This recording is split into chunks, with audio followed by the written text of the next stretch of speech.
కరీంనగర్ జిల్లా సైదాపూర్లో జిల్లా కలెక్టర్ అధికారులతో నిర్వహించిన సమావేశంలో మంత్రి పాల్గొన్నారు. ధాన్యం కొనుగోలు కేంద్రాల్లో రైతులకు ఎలాంటి ఇబ్బందులు రాకుండా చూడాలని, కొనుగోలు చేసిన ధాన్యానికి వెంటనే చెల్లింపులు చేయాలని ఆదేశించారు. వేసవిలో త్రాగునీటి సమస్యలు రాకుండా ముందస్తు చర్యలు తీసుకోవాలని సూచించారు. అలాగే ఇందిరమేళ్ల కింద గృహాలు నిర్మించుకున్న వారందరికీ గృహప్రవేశం జరిగేలా చూడాలని అధికారులకు తెలిపారు.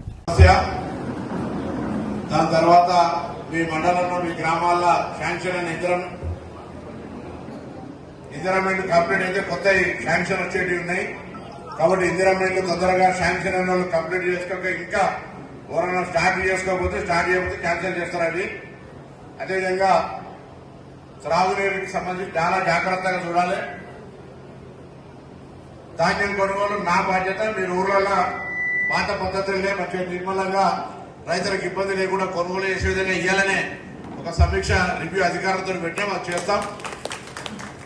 అదేవిధంగా వచ్చే వర్షాకాలంలో ఇప్పటి నుంచే మీ దగ్గర నర్సరీలతో మాట్లాడి మీ ఊర్లో మొత్తం పచ్చదనం, ఎందుకంటే రాబోయే పరిస్థితి కాలుష్యంతో ఇబ్బంది అవుతుంది. చెట్లు ఉండాలి, ఎందుకంటే కూడా పెద్ద మనుషులు చెప్పేటటువంటి వాళ్ళు. కాబట్టి మన నియోజకవర్గం మొత్తంగా పచ్చడి చెట్లతోటి ఎటువైనా మంచి వాతావరణం ఉండాలని కోరుకుంటా ఉన్నా. అదేవిధంగా ఇవాళ కూడా ప్లాస్టిక్ ప్లేట్ పెట్టారు, తప్పు. మనకు ప్రతి మహిళా సంఘానికి స్టీల్ ప్లేట్లు ఇచ్చినాం. దయచేసి అందరూ స్టీల్ ప్లేట్లు వాడండి. మహిళా సంఘాలు ప్లాస్టిక్ ప్లేట్లు కొనుకొచ్చినంత ఖర్చుల కడగడానికి ఎవరికో ఇస్తే 4 పైసలు కూడా దొరికినట్టు అవుతుంది. కాబట్టి దయచేసి స్ట్రీట్ ప్లేట్లు వాడమని చెప్పి కోరుతా ఉన్నా. ఇది కాక ఇవరికే శాంక్షన్ అయిన రోడ్లను కంప్లీట్ చేసే అంశం కానీ, అదేవిధంగా మన దగ్గర ఉన్నటువంటి మోడల్ స్కూల్ కు సంబంధించి కానీ, అదేవిధంగా ఈ మండలంలో ఈజీఎస్ వర్క్స్ అయ్యి 6 గ్రామాల పైసలు రాలేదు. ఆ 6 గ్రామాలకు సంబంధించిన పైసలు ఇప్పించే కార్యక్రమంతో పాటుగా మరి శాంక్షన్ అయ్యి కానటువంటి పనులు కూడా ఇప్పుడు రివ్యూ చేయడం జరుగుతుంది అనే మాటని సందర్భంగా మనం చేస్తా ఉన్నాను. తప్పకుండా అందరూ కూడా మీ స్కూళ్ళల్లో పాఠశాలలలో ఇప్పుడు ఒక మన ఎడ్యుకేషన్ కమిటీ వేసుకున్న ఊర్లో ఆ కమిటీ ప్రకారంగా వీలైనంత మంది పిల్లల్ని గవర్నమెంట్ స్కూళ్ళల్లో గెయిన్ చేసే విధంగా ఉండాలి. అది అందరి బాధ్యత. మీ ఊర్లో స్కూల్ సమస్యలు ఏమున్నా తప్పకుండా నేను ప్రత్యేకించి అధికారులను పంపి పాఠశాలలలో అది టాయిలెట్స్ కావచ్చు, కిచెన్ కావచ్చు, డైనింగ్ హాల్ కావచ్చు, లేదా ఇతరత్ర అన్ని సమస్యలు పరిష్కరించే బాధ్యత నాది. టీచర్ల రిక్రూట్మెంట్ కూడా చేసే బాధ్యత నాది. కానీ పాఠశాల విద్యార్థులను సంఖ్య పెంచే బాధ్యత మీద దయచేసి అందరూ ప్రజాప్రతినిధులు కానీ మన పార్టీ నాయకులు అందరూ కూడా చేసుకోవాలని కోరుతున్నా. ఊర్లో మనం ఎక్కడైనా అధైర్యపడే అవసరం లేదు. ఈజీఎస్ కింద ఇన్ని రోడ్లు వచ్చినాయి. ఇందిరామిండ్లు 10 ఏళ్ల వాళ్ళు ఇయ్యలే. ప్రతి ఊరికి మనం ఇందిరామిండ్లు ఇచ్చినాం. 2వ దశ ఇందిరామిండ్లు ఇవ్వబోతా ఉన్నాం. అదేవిధంగా రేషన్ కార్డు ఇచ్చినాం, సన్న బియ్యం ఇస్తా ఉన్నాం, 200 యూనిట్ల కరెంటు ఫ్రీ ఇచ్చినాం. మహిళలకు ఉచిత బస్సు కార్యక్రమం జరుగుతున్నప్పుడు ధైర్యంగా ఊర్లలో కాంగ్రెస్ పార్టీకి సంబంధించి ప్రజల్లో ఇంకా ధాన్యం కొనుగోలు కావచ్చు, త్రాగునీరు కావచ్చు, అప్పుడు పబ్లిక్ తోటి అండగా ఉండి ప్రభుత్వం దృష్టికి ఇక్కడ ఉన్నటువంటి పెద్దలందరూ కూడా కలిసి మండల అధికారులు కానీ జిల్లాధికారులు స్పందిస్తారు. ఏ సమస్య ఉన్నా నేను వెంటనే నాకు జస్ట్ SMS ద్వారా కూడా, ఫోన్ ద్వారా, లేదా Husnabad office, Hyderabad office, Karimnagar office అన్ని కూడా మీ కొరకు పనిచేస్తూ ఉన్నాయి.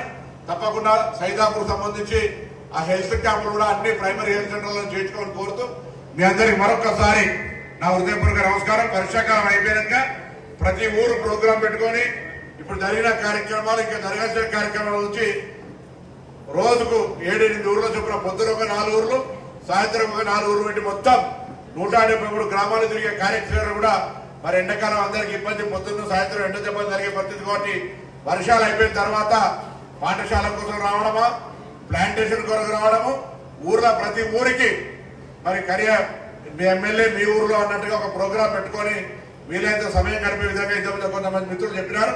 తప్పకుండా అన్ని గ్రామాల్లో అభివృద్ధి అయితే ఉన్నది. మరి దాని తర్వాత ప్రజలకు సంబంధించిన సమస్యలు పరిష్కరించబడుతూ ఉన్నాయి. సీఎం రిలీఫ్ ఫండ్లు వస్తూ ఉన్నాయి, కళ్యాణ లక్ష్మి వస్తూ ఉన్నది. అన్ని రకాల సమస్యలు పరిష్కారం అయితే ఉన్నా ఆ ఊరికి నేను కూడా రావాలనే ఆలోచన ఉంటుంది. కాబట్టి తప్పకుండా మీ ఊర్లలోకి నన్ను తీసుకుపోయే కార్యక్రమాన్ని మీరే స్థానికంగా గ్రామాల్లో నిర్ణయం చేసుకొని తప్పకుండా నేను మీ గ్రామాల్లోకి వస్తాను. ఒక షెడ్యూల్ ఇచ్చి వస్తానని మనం చెప్తూ ధాన్యం కొనుగోలుకు సంబంధించి కూడా ఏ కమిటీలో చేసినామో ఆ కమిటీల పేర్లకు మళ్ళా టెలిఫోన్ చేయిస్తా.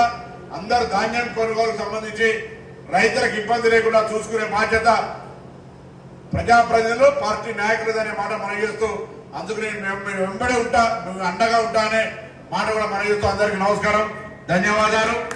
కమిటీ కూడా చేస్తాం. మండలం గురించి నాకు అవగాహన ఉంది. చాలా మంది అభిప్రాయాలను ముఖ్యంగా తెలుసుకుంటా. మండల కాంగ్రెస్ అధ్యక్ష పదవితో పాటుగా అనుబంధ సంఘాలు కూడా చేస్తా.